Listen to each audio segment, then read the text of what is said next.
এহসান অপলক দৃষ্টিতে তাকিয়ে থাকে মেহনুরের দিকে। তার চোখ এখনো ভাসছে সেই একরাশ মায়া, সেই নরম শীতলতা, যেন সে মৃত্যুকে নয়, ভালোবাসার প্রতিমূর্তিকে দেখছে শেষবারের মতন। নিজের প্রিয় নারী, নিজের বেয়াদব নারী, নিজের আপন নারী, নিজের প্রিয়তমা, নিজের স্নিগ্ধময়ী, নিজের কবুতরের বাচ্চাটা। এই মুহূর্তে সবকিছু মিলে মিশে গেছে তার চোখে। এহসান চোখ আটকে আছে মেহনুরের রূপে, সাদা গোল একটা ড্রেসে। আজ সে যেন কোনো অশরীর বেদনার প্রতিমা। বড় কোনো ওড়না নেই, তবু এক বিশুদ্ধতা জড়িয়ে আছে তার চারপাশে। চারপাশে থাকা সব মেয়েদের মাঝেও সে আলাদা। মনে হচ্ছে সে কোনো নিঃশব্দ যোদ্ধা, ভালোবাসা আর যন্ত্রণার দ্বন্দ্বে পুড়ে যাওয়া এক অগ্নিশিখা। ওর সাদা পোশাকে আজ এক অপার্থিব সৌন্দর্য। কালো ঘন চুলে আজ খোপা করে নয়, বরং হাঁটুর নিচ অবধি ছড়িয়ে আছে। সেই চুলগুলো বাতাসে মৃদু দুলছে, মনে হচ্ছে এহসানের হৃদয়ের সে স্পন্দন সঙ্গে তাল মিলিয়ে। আর সেই গোলাপি ঠোঁটজোড়া থাপড়ের চিহ্নে রক্তে রঞ্জিত, তবু ভয়ঙ্কর সুন্দর, ভয়ঙ্কর কোমলতা, তীব্র এক সৌন্দর্যে মোড়া তার চোখ।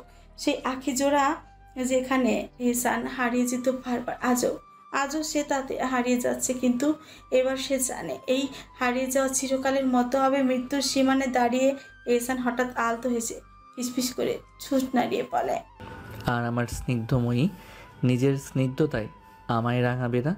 আর আমার প্রিয়তমা নিজের মায়াময়ী আঁখি দ্বারা আমার ন্যায় তাকাবে না? আর কখনো প্রিয় পুরুষ বলে জড়িয়ে ধরবে না? ওর কণ্ঠ স্তব্ধ হয়ে যায়, চোখ দুটো ছলছল করে। সে হাসছে, কিন্তু সেই হাসি যেন শূন্য, যেন সমস্ত অনুভূতির অন্তিম।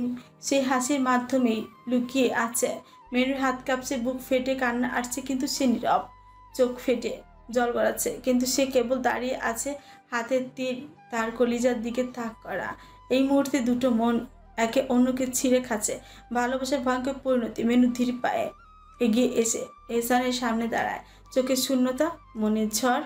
কাঁপা কাঁপা হাতে ধরা তীরটা সে উঁচু করে, যেন কোনো কঠিন সিদ্ধান্তের মুখোমুখি দাঁড়িয়ে। কিছু মুহূর্ত নীরবতা, তারপর সেই তীরটি দূরে ছুঁড়ে ফেলে দেয়। হঠাৎই ঝাঁপিয়ে পড়ে এহসানের সামনে, দু হাতে শক্ত করে জড়িয়ে ধরে এহসানের গলা, যেন এই বুক ছাড়া আর কোনো আশ্রয় নেই তার। ঠোঁট ছুঁয়ে দেয় এহসানের গাল কানে, চিৎকার করে কাঁদতে কাঁদতে বলে, আমি আপনাকে ঘৃণা করি না, আমি আপনায় ভীষণ ভালোবাসি, ভীষণ ভালোবাসি। আপনি পাপিষ্ট হলেও আমি আপনায় ভালোবাসি, আপনি নিকৃষ্ট হলেও আমি আপনাকেই ভালোবাসি। আমি আপনায় ভীষণ ভীষণ ভালোবাসি। প্রতিটি শব্দ যেন বুক চিরে বেরিয়ে আসছে, প্রতিটি বাক্য জমে থাকা অশ্রু, প্রতিটি নিঃশ্বাসে অমোচনীয়, প্রতিটি নিঃশ্বাসে অমোচনীয় যন্ত্রণা। এহসানের চোখেও জমে থাকা কান্না আর ধরে রাখা যায় না, ডুকরে কেঁদে উঠে এহসান। পুরুষের নাকি কাঁদতে নেই, কিন্তু আজ সে নিজেকে আর বাঁধতে পারে না। সে নিজেকে প্রশ্ন করে, এত ভালোবাসার কি আমি আদৌ যোগ্য? নিজেকে কঠিন করে সে গলায় বলে, তুমি আমায় মেরে ফেলো, নয়তো ওরা তোমায় মেরে ফেলবে। মেনুর ওর গলা আরো জোরে জড়িয়ে ধরে, চোখ বেয়ে অশ্রু গড়ায়, কিন্তু গলা এক অদ্ভুত দৃঢ়তা। আমি বাঁচলে এহসান তালুকদারের সাথেই বাঁচবো, মরলে তার সাথেই মরবো। আমি নিজের অস্তিত্ব হারিয়ে কি নিয়ে বাঁচবো? পারবো না বাঁচতে আমি। এহসান হাউ মাউ করে কেঁদে উঠছে। জান, এমন করো না, মেরে ফেলো আমায়।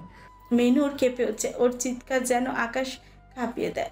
আমি পারবো না, আমি পারবো না, আমি কখনোই পারবো না, মরে গেলেও পারবো না। এহসান ফুপিয়ে কেঁদে উঠছে, নিজের জন্য নয়, নিজের বেগম আর সন্তানের সম্ভাব্য মৃত্যুর জন্য এই কান্না। এক অসহায় স্বরে বলে, তুমি না বলেছিলে পাপিষ্টদের ভালোবাসতে নেই, তাদের ঘৃণা করতে? তাহলে তুমি কেন আমার জন্য প্রাণ দিবে? মেনুরের চোখ দিয়ে অশ্রু গড়িয়ে পড়ে, তবুও চোখ কাঁপে না, গলায় কাপড় নেই। পাপবৃদ্ধদের ভালোবাসা যায়, তাদেরও ভীষণ ভালোবাসা যায়। ফুপিয়ে আরো শক্ত করে এহসানকে জড়িয়ে ধরে বলে, পাপিষ্টদেরকেও ভালোবাসা যায়, তাদের ভালোবেসে প্রাণ অবধিও দেওয়া যায়। আর প্রয়োজনে আমি মহজাবিন মেহনুর আপনার জন্য নিজের প্রাণ দিয়ে তা প্রমাণ করে দিব। ঠিক তখনই এলি রেগে তেড়ে আসে, মেনুরকে টেনে সরিয়ে নিতে যায়, কিন্তু মেনুর এহসানের গলা জড়িয়ে ধরে, ছাড়ে না। দুই হাত, বুকে, চোখ, সবকিছু দিয়ে আঁকড়ে ধরে থাকে তার প্রিয়তম পুরুষটাকে। দুই একজন মহিলা এসে টেনে সরিয়ে দেয় মেহনুরকে এহসানের থেকে, কিন্তু মেহনুর পাগলের মতো ছুটে আসার চেষ্টা করে চিৎকার করে বলে, আমাকে আর কিছু মুহূর্ত থাকতে দিন না। আমার পাপবিদ্ধ পুরুষ এক পাপিষ্ট বুকে দিন না থাকতে। এলি ধাক্কা দিয়ে এক চর বসিয়ে দেয় মেহনুরের গালে। এই এক মুহূর্তে সে শুভ্র মুখ রক্তে ভিজে যায়। এহসান চিৎকার করে ওঠে, কণ্ঠ ফেটে যায় যন্ত্রণা। এলি আমার প্রাণকে ছেড়ে দাও, আমায় মেরে ফেলো, দয়া করো, ছেড়ে দাও। থমকে দাঁড়িয়ে তাকায়, তার চোখে চোখ রেখে ঠান্ডা স্বরে বলে, আমিও এভাবে আকুতি করেছিলাম সেদিন, কিন্তু তোমরা শোনোনি। চারপাশে থমথমে হাওয়া যেন হঠাৎই জমে গেছে। কেউ কথা বলে না, কারণ নিঃশ্বাসের শব্দ পর্যন্ত স্পষ্ট শোনা যায় না। এলি দাঁড়িয়ে দৃঢ়ভাবে চোটে খেলা করছে হিংস্র হাসি। তার চোখে নেই ভয়, নেই দ্বিধা, শুধু প্রতিশোধ তৃপ্তি। সে ইশারা করে কাউকে, একজনের ছায়ার মতো এগিয়ে এসে খুলে দেয় এহসানের বাঁধন। এলি তখনই উচ্চস্বরে হুঙ্কার দেয়, এহসান তালুকদার, চুপচাপ বসে থাকো, না হলে এই ছুরি তোমার স্ত্রীর পেটে গিয়ে ঢুকবে। তার হাতে চকচক করছে একখানা ছুরি, যা মেহনুরের পেটে তাক করা। সঙ্গে সঙ্গে চারজন নারী গার্ড চেপে ধরে এহসানকে, তার কাঁধে চাপ দিয়ে জোর করে বসিয়ে ফেলে তাকে মাটিতে। এহসান কিচ্ছু বলে না, সে জানে এক পা এগোলেই, এক ছিলতে প্রতিবাদ করলেই মেহনুরের জীবন থেমে যাবে। এলি ধনুক হাতে নিয়ে দাঁড়িয়ে থাকে অদ্ভুত এক নীরবতায়। ওর ঠোঁটে বাঁকা চোখে ঝলছে ওঠে প্রতিশোধের আলো। সে ধীরে ধীরে তীরটা হাতে নেয়, লম্বা কালো পালক দেওয়া তীক্ষ্ণ তীর। তীরটা যেন ঠিক বিষাক্ত সাপ মাথা তুলেই ছবল মারার অপেক্ষায়। এহসানের বুক লক্ষ্য করে সে ধনুকের তার টেনে ধরে। তার শরীর কাঁপে না, চোখ নড়ে না, হৃদয় নেই এক বিন্দু মায়া দয়া। তার বা চোখের কোণ থেকে ছায়া পড়ে এহসানের বুকে। ধনুকের তার চাপা একটা টান শব্দ তুলে ছুড়ে দেয় তীর। শীষের মতন এক বিভৎস আওয়াজ, বাতাস কাঁপে ছুটে যায় তীর। সময় যেন ধীরে চলে, চারিদিকে নিস্তব্ধ ফ্রট। তীরটা ঠেস করে বিঁধে যায় এহসানের বুকের মাঝখানে। তীক্ষ্ণ ধাতব তীর শরীরের চামড়া ভেদ করে হাড়ের পাশ ঘেঁষে ঢুকে যায় মাংসের গভীরে। রক্তের এক ফোয়ারা ছিটকে উঠে উষ্ণ ঘন লাল। এহসান সাদা পাঞ্জাবি ভিজে লাল হয়ে যায় মুহূর্তে। তীরের চারপাশে হৃৎপিণ্ডের ধুকধুক শব্দে রক্ত লাফিয়ে লাফিয়ে বেরিয়ে আসে। এহসান চোখ বড় বড় করে তাকিয়ে থাকে কয়েক সেকেন্ড। নিঃশ্বাস আটকে গেছে, বুক ফুলছে, আবার ধসে পড়েছে। তারপর একটা গোঙানি শব্দ। সে হাত দিয়ে বুক চেপে ধরে, কিন্তু রক্ত থামছে না। মাটি এখন রক্তের পুকুর রূপ নিচ্ছে। দূরে বাধা মেহনুর সেই দৃশ্য দেখে দুনিয়া বিধ্বংসী চিৎকারে ফেটে পড়ে। তার চোখে আকাশমুখী, বুক কাঁপছে কান্নায়। মেহনুর কাপা গলায় বলে, দুজন ইয়া রব, আমার এহসান, আমার অস্তিত্ব, আমার সব। হে আল্লাহ, হে আমার রব, আমি তো নিঃস্ব হয়ে যাচ্ছি। আপনি কোথায়? ইয়া রব, আপনি কিছু করুন। গার্ড ওকে জোরে ধরে রেখেছে। সে ছুটে আসতে পারে না, তবুও ওর শরীরের প্রতিটি শিরায় কাঁপন। ওর চিৎকার যেন আকাশ কাঁপে। এহসান তাকে তাকে মেহনুর দিকে। তীরের আঘাত সেটা কিছুই না। এই নারী, এই মেহনুরের কষ্টটা তার বুক চিরে দিচ্ছে। সে বহু রক্ত দেখেছে, বহু মৃত্যু ঘটিয়েছে, কিন্তু এই প্রথম সে নিজে ভেঙে পড়েছে নিজের নারীর কান্নায়। তবুও সে বসে থাকে, চোখে শুধুই মেহনুর। এলি নিজের ধর চেপে দ্বিতীয়বার তীর তোলে। ধনুকে তীরটা গেঁথে নেয়, শ্বাস নেয় একটা হিংস্র শ্বাস, তারপর ছুঁড়ে মারে। দ্বিতীয়বার তীর ছুটে এসে ডান কাঁধে গেঁথে যায়। মাংস ছিঁড়ে ধাতব তীক্ষ্ণতা হাড়ে ধাক্কা খায়। ঠাস! এহসান কেঁপে ওঠে, ঝাঁকুনি খায়, মুখ থেকে গোঙানির মতো শব্দ বের হয়, কিন্তু এহসান চিৎকার করে না। চোখ এখনো আগুন। আঘাত নয়, তার মৃত্যু আসছে। মেহনুরের চোখের অশ্রু দেখে তবুও শেষ হয়নি। এলি তৃতীয়বার টেনে ধরে ধনুক। তার মুখে ঠান্ডা হাসি। আজ তুই শুধু মরবি না, টের পাবি কেড়ে নেওয়ার কষ্ট। তৃতীয় তীরটা ছুটে আসে, মনে হয় মৃত্যুর শেষ বার্তা হয়ে। এহসানের ডান পাঁজরের নিচে খুব গাছ থেকে সেই তীরটা গেঁথে যায়। শরীরটা কেঁপে ওঠে একবার, তারপর হঠাৎ থেমে যায়। তীরটা এত গভীরে ঢুকেছে যে তীরের পেছনের অংশটা পর্যন্ত দুলে ওঠে। এহসানের শরীর কেঁপে ওঠে আর মাটিতে লুটিয়ে পড়ে। চোখ খোলা, নিঃশ্বাস টলমলের হৃদয় একান্ত মেহনুরের দিকে। এহসানের বুকে রক্ত, চোখে জ্যোৎস্নার মতো শেষ আলো, কিন্তু সে তাকিয়ে আছে একটি মাত্র দিকে, মেহনুরের চোখ, তার প্রাণ ত্যাগের আগের শেষ ঠিকানা। এদিকে মেহনুর চিৎকার করে ছুটে আসতে চাচ্ছে, কিন্তু সে বন্দি, বাধা, ক্লান্ত।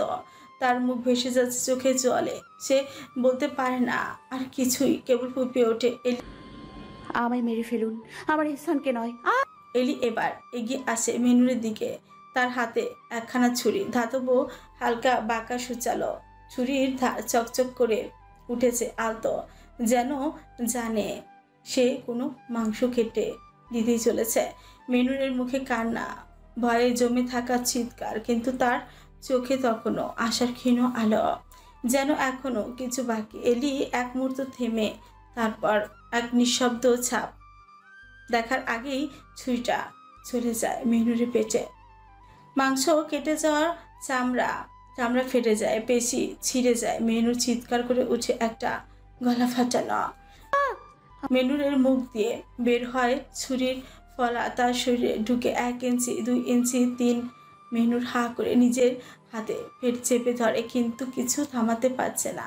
রক্ত গড়িয়ে পড়ছে পায়ের নিচে। মেহনুরের সাদা পোশাকে ছড়িয়ে পড়ছে লাল দাগ, প্রথমে ফোঁটা, তারপর স্রোত। কেঁপে উঠেছে গায়ের প্রতিটি শিরা, কাঁপছে যন্ত্রণা। মেহনুরের চোখ দিয়ে কান্না নয়, রক্ত মিশে যাচ্ছে সাদা চোখের কণিকায়। শরীর একদিকে কুঁজো হয়ে যাচ্ছে। কণ্ঠে কণ্ঠে রুদ্ধস্বরে ফিসফিস করে বলছে, আমার পেটে তো আমাদের দুটো প্রাণ, ওদের তো কষ্ট হচ্ছে এভাবে। কণ্ঠ নিভে যাচ্ছে, কিন্তু বুকে কখনো প্রতিদিন হচ্ছে গর্বের আর্তনাদ।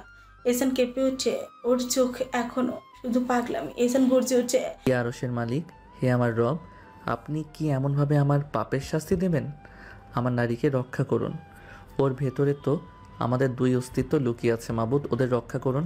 কিন্তু আফসোস, ওর পাপী অস্তিত্বের কারণে আজ ধ্বংস হয়ে গেল ওর পবিত্র অস্তিত্বগুলো। কিন্তু কিছুই থামে না, রক্ত ঝরে আর সময় থেমে যায়। মেনুর ঠোঁট কাঁপছে, রক্তে ভেজা মুখ তুলে ফিসফিসিয়ে বলে, ও এহসান, ওদের বলুন না ওরা যেন আমার পেটে আঘাত না করে, আমার বুকে করে আমার পেটের ভেতর তো আমাদের 2 অস্তিত্ব লুকিয়ে আছে, ওরা তো কষ্ট পাচ্ছে।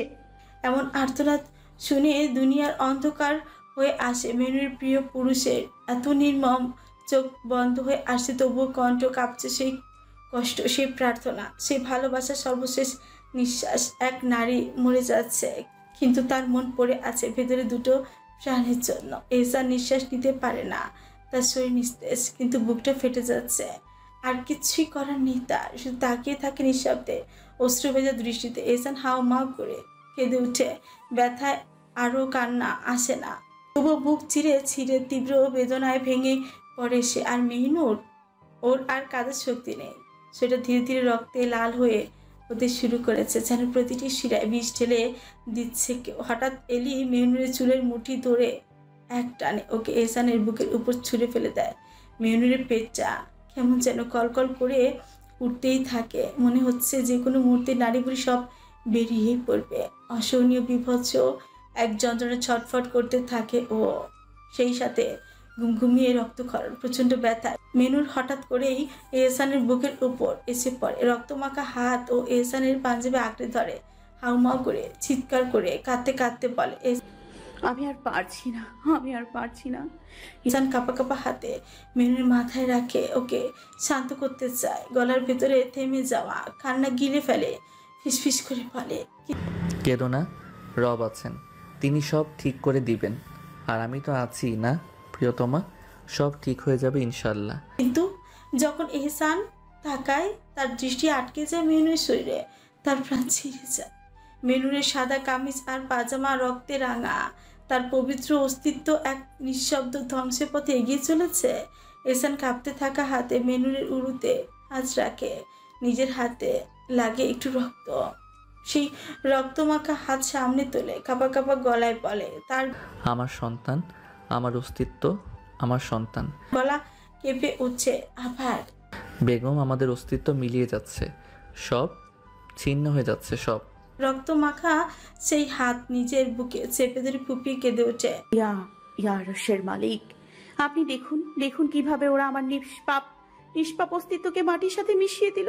মেনুর কাঁদতে পারছে না, তার চোখের সামনে মৃত্যু দাঁড়িয়ে, একটি অশান্ত নির্দয় ছায়া। অজস্র কষ্টের মাঝে এক শেষ মুহূর্তে মেনুরের কষ্টে ভরা গলায় ফিসফিস করে বলে, মৃত্যুর আগে বলে যাচ্ছি, আপনার আমি ঘৃণা করি না, আপনার আমি ভীষণ ভালোবাসি। আমি আপনার ভীষণ ভালোবাসি, ভীষণ। এহসান মেনুরের মাথায় স্নেহ ভরে হাত বুলিয়ে দেয়। তার অশ্রু ফিল্ড চোখের দিকে তাকিয়ে বলে, পাগলি, এসব বলতে নেই। তোমার কিছু হবে না, কিছু হবে না। কিন্তু মেহনুর, যার সমস্ত শরীর রক্তে ডুবে গেছে, আরো শক্ত করে এহসানের পাঞ্জাবি, রক্তমাখা পাঞ্জাবি আঁকড়ে ধরে। সে জানে এহসান তাকে সান্ত্বনা দিচ্ছে, কিন্তু তাদের হাতে সময় খুবই কম। তার পেটের ভেতর প্রবল যন্ত্রণা, প্রাণের কাছে মৃত্যুর হালকা নিঃশ্বাস শেষে পৌঁছেছে। অল্প কষ্টে আহত গলায় সে বলে, আপনার বেয়াদব নারী আপনার সাথে অনেক বেয়াদবি করেছে, মাফ করে দিয়েছেন সেই বেয়াদবিগুলো দুনিয়ার বুকে। এহসান যেন তার কলিজার তীব্র এক তীর অনুভব করে। মনে হচ্ছে আরো 7-8টা তীর বিঁধে দিয়েছে। এত কষ্টে সে মুখ খুলে, তার চোখে জল জমে ওঠে। বুঝে গেছে তাদের আর বেশি সময় নেই এই দুনিয়ার বুকে। মাফ করে দিলাম, মন থেকে মাফ করে দিলাম। আমার করা অন্যায়গুলো মাফ করে দিও প্রিয়তমা। মেনুর কিছুটা হাসে, একটি প্রশান্তির হাসি, যেন সেই হাসির মধ্যে সমস্ত কষ্ট হারিয়ে যাচ্ছে। তার চোখে এক অদ্ভুত শান্তি আর এক অসম্ভব বোধ গাঢ় হয়ে উঠছে। পরজন্ম বলে কিছু নেই, তবে পরপার বলে কিছু আছে। তাই সেখানে আমাদের আবারও দেখা হবে, এই কলঙ্কিত ভালোবাসার অন্তিম খোঁজে। এই বলে মেনুর কাপা হাতে এহসানের বুকের দিকে হাত বাড়ায়। মেনুরের আঙুল ধীরে ধীরে তীরের গা বেয়ে নামতে থাকে। রক্তমাখা তীর তখনও এহসানের বুকের গভীরে গেঁথে শ্বাসের সাথে সাথে কাঁপছিল হালকা করে। সে জানে এই তীরটা তাকে নিয়ে যাচ্ছে মৃত্যুর দিকে। তবুও নিজের কাঁপতে থাকা হাত দুটো সে তীরটা তুলে নেয়। একটা নিষ্পাপ মমতা, একটুখানি ব্যথা নিজের ভেতর ছেনে নিয়ে। নিজের চোখে তখন শুধু একটাই আকুতি, সে বাঁচুক, আমার প্রিয় পাপিষ্ঠ পুরুষটা বেঁচে থাকুক। তীরটা বেরিয়ে এলো রক্তের এক ফোঁটা, ছিটকে পড়ে মাটিতে। এহসান তীব্র ব্যথায় চোখ মুখ কিছু বুঝে নেয়। আরও ঠিক তখনই দূরে দাঁড়িয়ে থাকা এলির চোখে পড়ে সেই মুহূর্ত, সেই স্থির শান্ত মুখের তীব্র ঘৃণার ছায়া। কোনো শব্দ না করে, কোনো চিৎকার নয়, শুধু ধীরে ধীরে তোলে আরেকটি তীর। ওর চোখে কোনো হাহাকার নেই, কোনো আবেগ নেই, শুধু প্রতিশোধের এক নিঃশব্দ প্রতিজ্ঞা। ধীরে ভয়ানকভাবে ধীরে সে ধনুক টানে, তীরটা ছড়ে এমন নিখুঁত কৌশলে মনে হয় দীর্ঘদিন ধরে সে এই মুহূর্তের জন্য অপেক্ষায় ছিল। তীর ছুটে আসে বাতাস ছিঁড়ে, না গর্জে না গভীর হয়ে, এক ঠান্ডা নিঃশ্বাসের মতন। তীরটা বিদ্ধ করে মেনুরের পেট, তারপর ভেদ করে এহসানের পেট। গেঁথে যায় দুজন তীর দ্বারা। দুজনেই দুলে উঠছে। একটা নিঃশব্দ মৃত্যু নেমে আসে তাদের চারপাশে। ব্যথায় দগ্ধ হয়ে মেনুরের হঠাৎ নুয়ে পড়ে। ওর ডান হাতটা কেঁপে উঠছে অসহায়ভাবে। মাটি খাবলে ধরে মেনুর। আঙুলের ফাঁকে ভরে উঠে রক্ত মাখা ধুলোর কণা।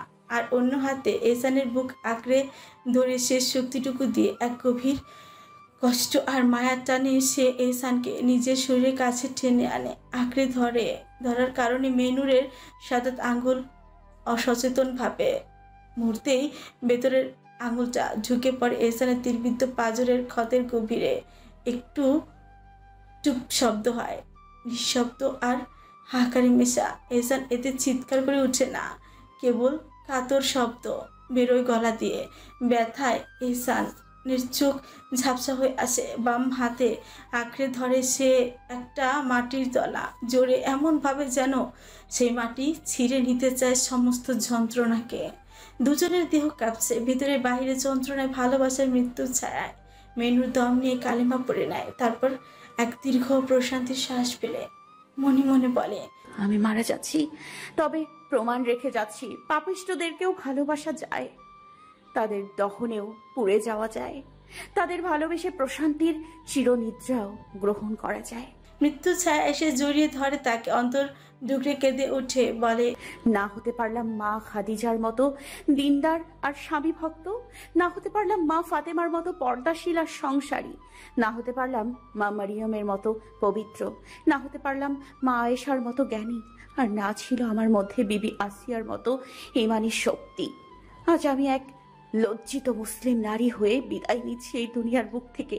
এহসান বুঝতে পারে তার প্রাণের তার ভালোবাসার শেষ ঠিকানা খুব শীঘ্রই বিদায় নিচ্ছে। এহসান কাপা হাতে নিজের আপন নারীর মাথায় হাত বুলিয়ে দেয়, কাতর গলায় বলে, ঘুমিয়ে যাও প্রিয়তমা, চিরতরে। আমার এই পাপিষ্ঠ পাঁজরে আবারও দেখা হবে পরপারে, নতুন কোনো অধ্যায়ের সূচনা নিয়ে। আর কিছু বলতে পারে না এহসান। আর কিছু ভাবার শক্তি নেই মেহনুরের। তবু মেহনুরের খুব ইচ্ছে হচ্ছে এটা বলার। পরপারে আমার মুখোমুখি দাঁড়ালে পাপমুক্ত হয়েই দাঁড়াবেন, নয়তো নয়তো আমার মুখোমুখি হবেন না। মেহনুরের চোখের পাতা নিভে আসে, কানে ভাসে। তোমার প্রতি আমার ভালোবাসা যদি কলঙ্কের হয়, তবে এই কলঙ্কই আমার জন্য চিরন্তন। তোকে আমি ভীষণ ভালোবাসি, ভীষণ বেয়াদব নারী। আর করিস না বেয়াদবি, থাকুক না তোমার আমার ভালোবাসা কলঙ্কে আর পাপে ঘেরা। কিন্তু আর কিছু বলতে পারে না মেহনুর। সে শুধু শুনছে, শুধু ছোট কেঁপে উঠে একটুখানি, তারপর স্তব্ধ। দম বেরিয়ে যাচ্ছিল তার, ঠিক যেমন সে তাহাজ্জুদের দীর্ঘ রাতগুলোতে কেঁদে কেঁদে চাইতো। আল্লাহ, আমার মৃত্যু যেন হয় আমার পাপিষ্ঠ প্রেমিকের বুকে। হয়তো আল্লাহ কবুল করে নিয়েছে তার সেই কান্না বেচা মিনতি। হয়তো তার চোখের পানি রবের পছন্দ হয়েছে। তাই তো আপন পুরুষের আপন বুকে তীরের আঘাতে শেষ হলো, চিরনিদ্রা হলো নিল ভালোবাসার কবর ঘরে রক্তমাখা বুকে মুখ গুজে। এহসানের শ্বাস ক্রমশ ভারী হয়ে উঠেছে। তীর বিদেশে শরীরে রক্ত ঝরছে, কিন্তু সে তাতে কষ্ট পাচ্ছে না। তার যন্ত্রণা অন্যখানে। প্রিয়তমার এই ভয়ানক মৃত্যু তাকে ছিন্ন ভিন্ন করে দিচ্ছে। আজ সে বুঝতে পারছে নিজের ভুলগুলো, বুঝতে পারছে যে একদিন একজন মুত্তাকি বান্দা হতে চেয়েছিল, যে আল্লাহর ইবাদত করতো, সব কিছু আল্লাহর জন্যই করতো। সেই ব্যক্তি একদিন ক্ষমতার লোভে পড়ে নিজের অন্তরে কুলুষিত করেছে। আল্লাহর নামে পাপকে নির্মূল করতে গিয়ে নিজেই পাপী হয়ে উঠেছে, নিজেই ভয়ঙ্কর হয়ে গেছে।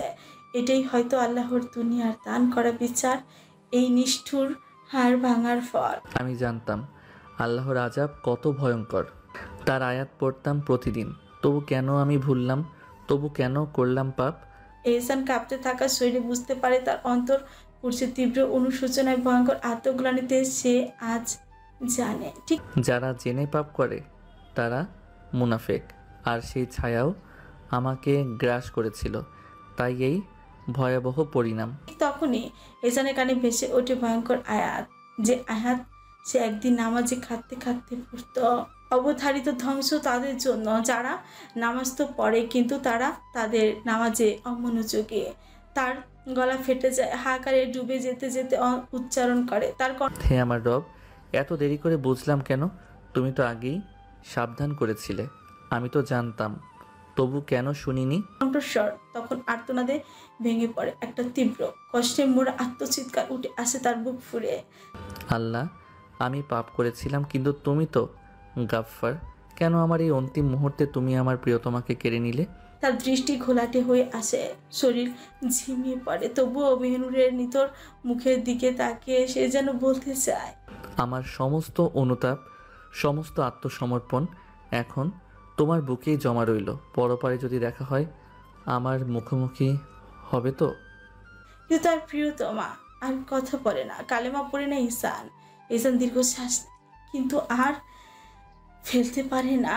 প্রাণটা যে নেই, আপন নারীকে আত্মার আগলে জড়িয়ে ধরে চিরনিদ্রায় ডুব দেয় এহসান তালুকদার। এর চেয়ে সুন্দর পূর্ণতা আর কেমন হতে পারে? প্রিয়জনকে আঁকড়ে ধরে পাড়ি জমানো সেই অনন্ত পরপারে। এ যেন প্রেমের পরিণতি, ভালোবাসার চূড়ান্ত বিস্তার। তারা ভাগ্যবান, নিঃসন্দেহে। কারোই বা হয় এমন মৃত্যু?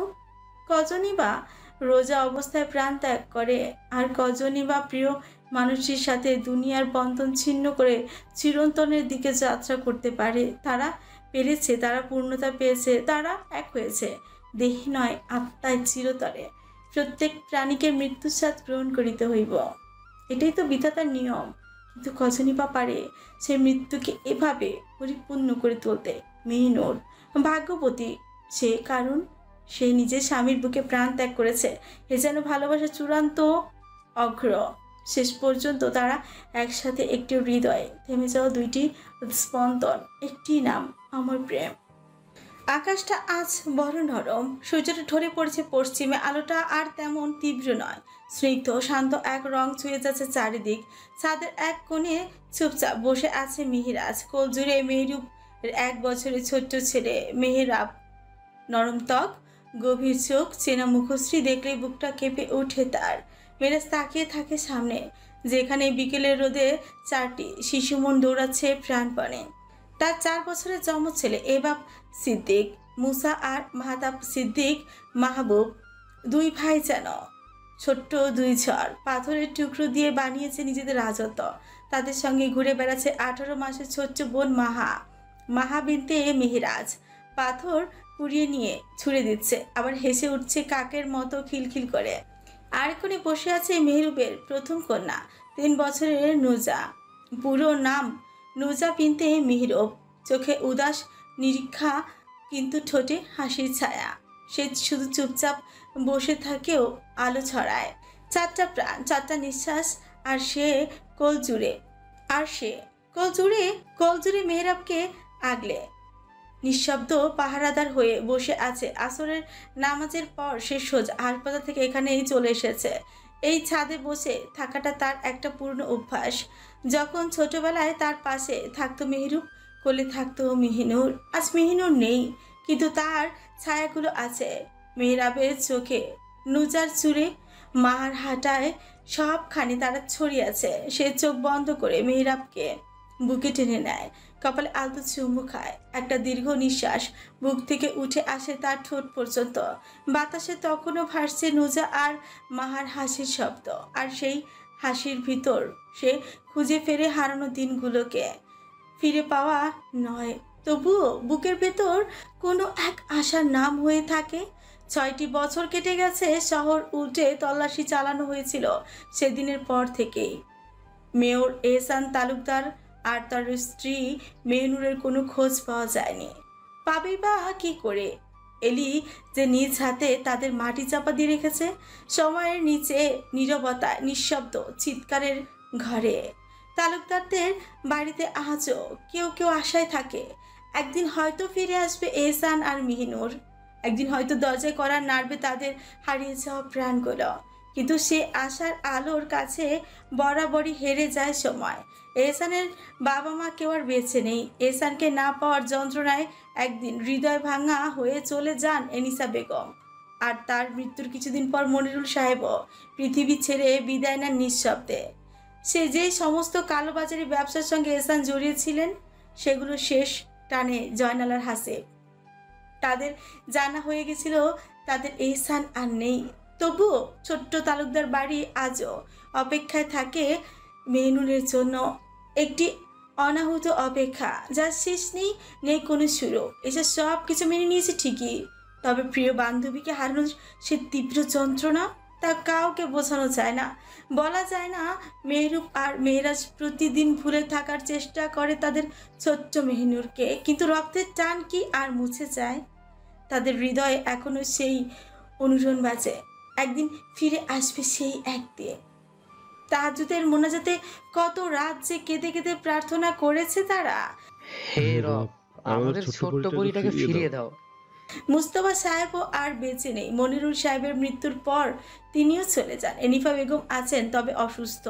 শুধু মাঝহারুল সাহেব এখনো মেয়ের সুখে কাতর হয়ে বোকার মতন প্রতিদিন বড় তালুকদার বাড়িতে এসে খোঁজ দেন।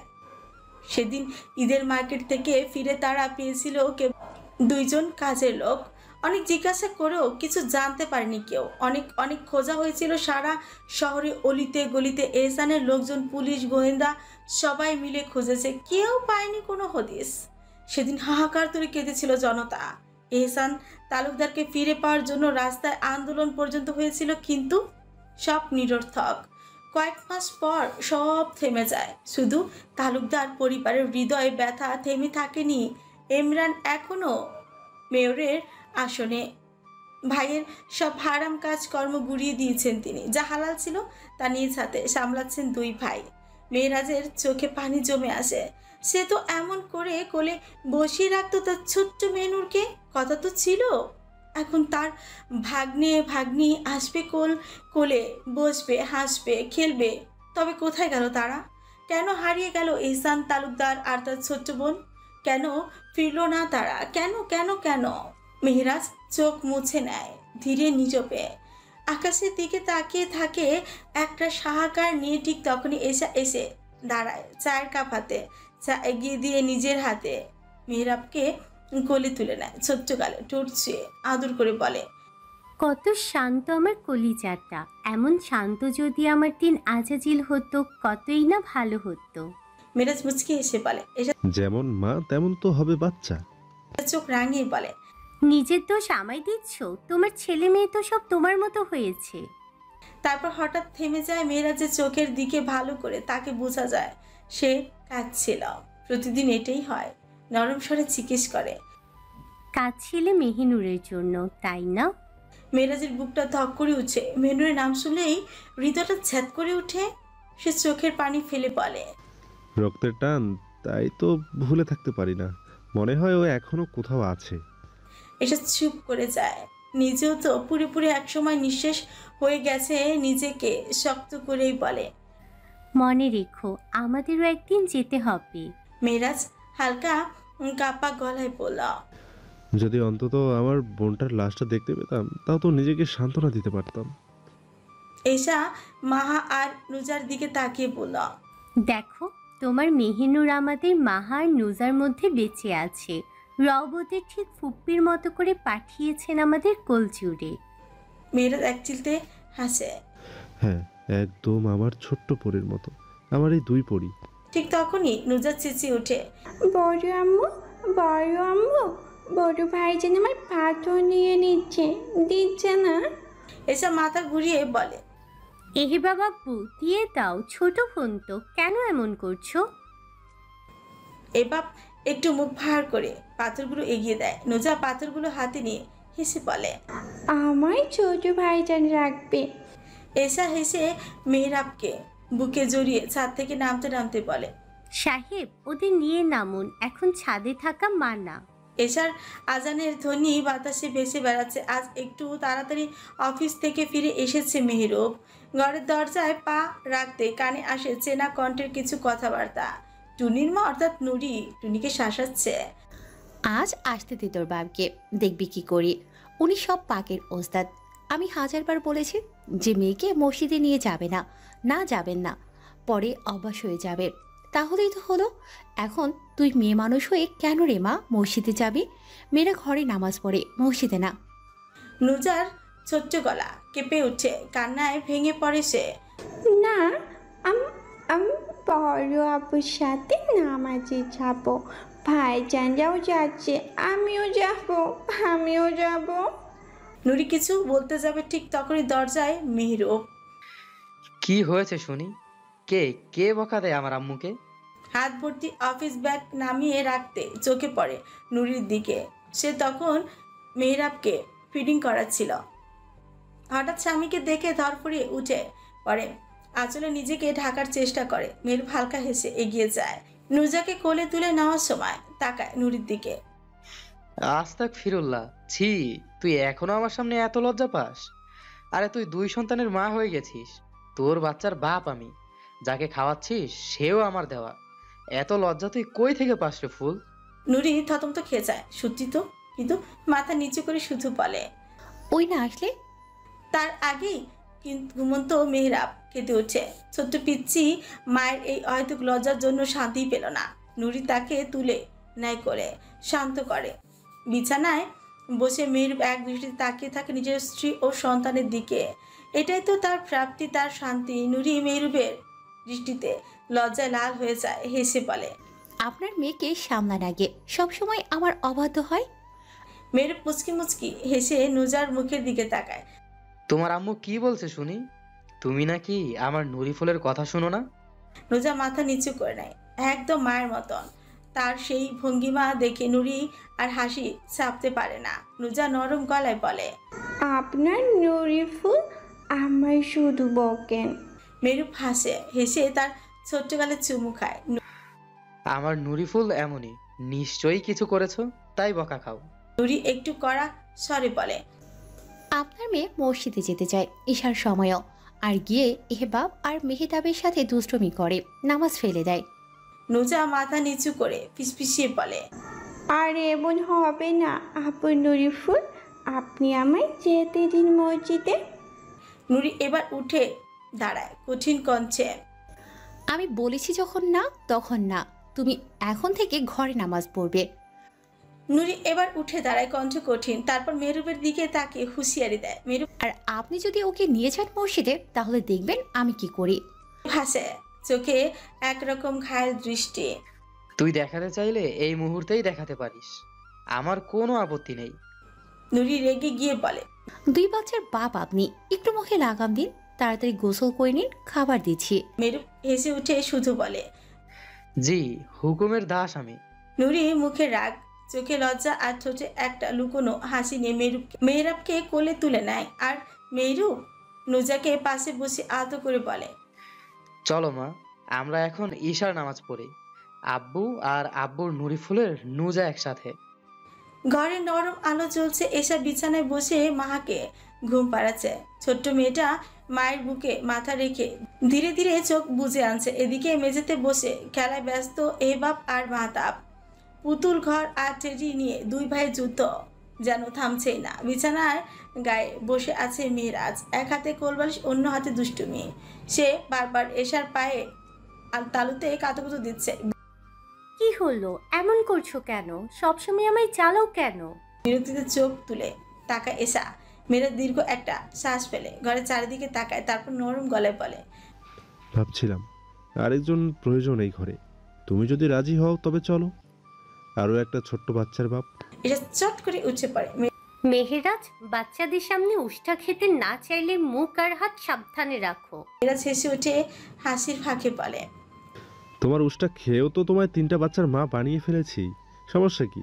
আরও কয়েকটা উষ্টা খেয়ে আরেকটা নিয়ামতের অধিকারী হলে। এসা মুখ চেপে হাসে। কি করবি লোকটাকে নিয়ে, সব সময় এত বেসামাল। এমন হঠাৎ হঠাৎ কথা বলে যে রাগ না হেসেই থাকা যায় না। সে চোখ টিপে এবাব আর মাহতাবকে ডাকে, এই যে নবাব সাহেবেরা, চুপচাপ চলে আসো বিছানায়। সারাদিন খেলেছো ঘুরেছো, এখন ঘুমোতে যাও। মাহতাব মুখ নিচু করে বলে। মেরাজ উঠে দাঁড়ায়, 2 ছেলের দিকে হাত বাড়িয়ে বলে, চলো আজ তোমাদের অজু করিয়েই নি, তোমাদের আম্মু তো শুয়ে আছেন।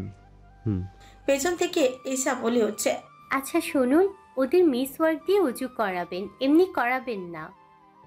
মেরাজ চোখ টিপে বলে, মিসওয়াক সহই করাবো, হুকুমের বাইরে যাওয়া যাবে না তো। অতঃপর 2 ছোট্ট ছেলে এবাব আর মাহতাব বাবার হাত ধরে অজুখানার দিকে পা বাড়ায়। ঘরটা আবারও নিস্তব্ধ। মাহা মায়ের বুকের কাছে ঘুমিয়ে পড়েছে, আর এসা বিছানায় বসে চুপি চুপি হাসছে। একটা গোটা জীবন তার পাশে এমন বেসামাল একজন পুরুষ নিয়ে যেন প্রতিটা রাত এক একটা গল্প হয়। নুজা আর মেহরাব ঘুমিয়ে গেছে। বেলকুনি ঠান্ডা বাতাসে আদো আলোয় নীরবতা ছড়িয়ে আছে চারপাশে। নুরি আছোয়া হয়ে বসে আছে সোফায়, ওর বুকে মাথা রেখে শুয়ে আছে মেহরুব। কিন্তু মেহরুবের মন ভারে ভরা। মাঝারু সাহেব আজও গিয়ে ঘন্টার পর ঘন্টা কাটিয়ে এসেছেন বড় তালুকদার বাড়িতে মেহনুরের আশায়। মেহরুব নিজেই নিয়ে এসেছিল তার আব্বাকে, তবুও কোনো সান্ত্বনা নেই কোথাও। নিজেই জানে না কিভাবে সান্ত্বনা দেবে তার নিজেকে, বাবাকে কি বলে দেবে। সে নিজেই তো নিজের ক্ষত শুকাতে পারে না। তার বোন মারা গেছে নাকি নিখোঁজ, লাশ নেই, খবর নেই। তবে কি বেঁচে আছে, কোথায় আছে, কার কাছে আছে? নীরবতা ভেঙে নুরি ওর চুলে আঙুল চালিয়ে বলে, চিন্তা করবেন না, আমি আশা রাখি তারা যেখানে আছেন ভালো আছেন, একসাথে আছেন। মেহরুব মাথা নেড়ে উত্তর দেয়, আমিও আশা রাখি, কারণ আমি জানি এহসান তালুকদার নিজের প্রাণের গায়ে আঁচড় লাগতে দেবে না। নুরিও ওর মাথায় হাত বুলিয়ে দেয়। মেহরুব হাত বাড়িয়ে নুরির মাথায় হাত রাখে, বলে, আমায় সব সময় সাহস দেওয়ার জন্য ধন্যবাদ নুরিফুল, ধন্যবাদ। নুরি ওর কপালে চুমু খায়। আমি সব সময় আছি আপনার সাথে।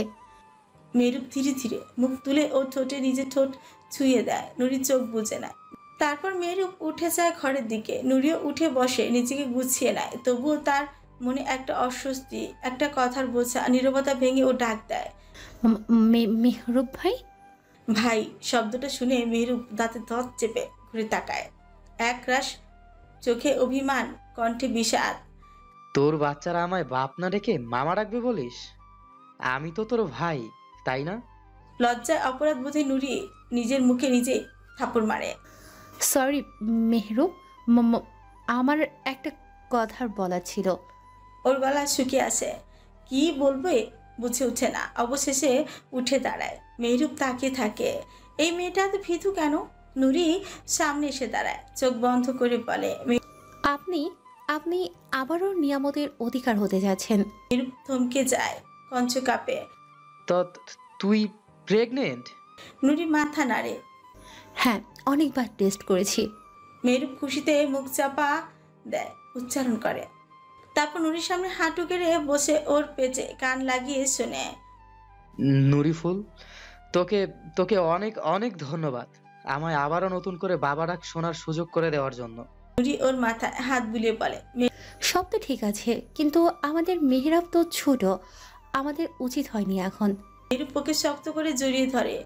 আল্লাহ যখন প্রাণ দেন তখন বাঁচার সব ব্যবস্থাও দেন নুরিফুল, সব আল্লাহর রহমত। নুরি মুচকি হাসে। মেহরুব ওকে নিয়ে আবার বসে যায় সোফায়। নুরি বলে, সবাইকে বলবো? মেহরুব ওর কপালে ঠোঁট ছুঁয়ে দেয়। আগামীকাল মিষ্টি বা খেজুর এনে সবাইকে বলবো। নুরি মেহরুবের বুকে মাথা রাখে, শান্তি খুঁজে পায়। কয়েক মুহূর্ত কেটে যায়। হঠাৎ নুরি বলে, একটা সত্যি কথা বলি আপনাকে। মেহরুব বলে। হুম। নুরি ওর বুকে মাথা তুলে দাড়িতে আঙুল বুলিয়ে দিয়ে বলে, মেহরুব, আমাদের বিয়ের মানে প্রথম বিয়ের আগে আমি আপনাকে ভালোবাসা নিবেদন করতে নিচ্ছিলাম, বোকার মতো বান্ধবীদের উৎসাহে। ফ্রিকুচকে বলে, তারপর করলি না কেন? দিতাম দু একটা থাপ্পড়। নুরি মুখ পাকিয়ে বলে, ইয়া আসেন থাপ্পড় মারতে, আপনাকে নিবেদন করলে থাপ্পড় দিতেন? মেহরুব ওর গালে দাঁত বসিয়ে দেয়। করলি না কেন বল? নুরি দীর্ঘশ্বাস ফেলে বলে, আমি সেদিন এক ওয়াজে শুনেছিলাম যে নারী হারাম সম্পর্কে জড়ায় কিয়ামতের দিন তার বুকের স্তনের মাঝে পেরেক মেরে ঝুলিয়ে রাখা হবে। ভয়ানক কথা শুনে মেহরুবের শরীর কেঁপে ওঠে। নুরির গায়েও ঠান্ডা শিহরণ। নুরি বলে, এরপর থেকে আমি আপনার দিকে তাকানো হারাম মনে করতাম, আল্লাহর দরবারে তওবা করেছিলাম। কিছুদিন পরই তো আপনার সাথে আমার বিয়ে হয়ে গেল। মেহরুব মুচকি হেসে নুরির গলায় মুখ গুজে দেয়। নুরি হেসে ওঠে। এরই এখন মার্কিন জেলে পড়ছে। এহসানদের হত্যার পর সে নিজের দেশে ফিরে এসেছিল। দেশে ফিরে সে আবারও ড্রাগস ব্যবসায় জড়িয়ে পড়ল, যা সে আগে করত। সে একটি গ্যাংয়ের সাথে যুক্ত হয়ে এই অন্ধকার জগতে পা রাখে। কিন্তু 2 বছর পর একটি ডিলের সময় সে পুলিশের হাতে ধরা পড়ে।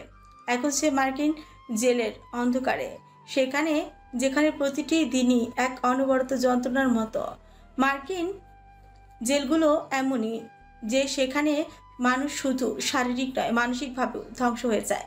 এলির জন্য জেল এখন এক নরক, যেখানে সে তার অপরাধের শাস্তি ভোগ করছে। অবশেষে সবাই নিজ নিজ জীবনে ফিরে গেছে পূর্ণতায়। সবাই পূর্ণতা পেল এহসান আর মেহিনুর। তারা এখন একসাথে ঘুমিয়ে আছে নীরব এক কবরে। শান্তিতে না আযাবে তা তো একমাত্র রব্বুল আলামিনই জানেন। এহসান আর মেহিনুর পেল পূর্ণতা, এক শ্রেষ্ঠ পূর্ণতা। সবাই ভালো থাকবেন। গল্পটি আপনাদের কেমন লেগেছে অবশ্যই কমেন্ট বক্সে জানাতে ভুলবেন না। ভালো থাকবেন, সুস্থ থাকবেন। নতুন গল্প আসছে, সবাই পুতুলেরই সঙ্গেই থাকবেন। আর আল্লাহ হাফেজ।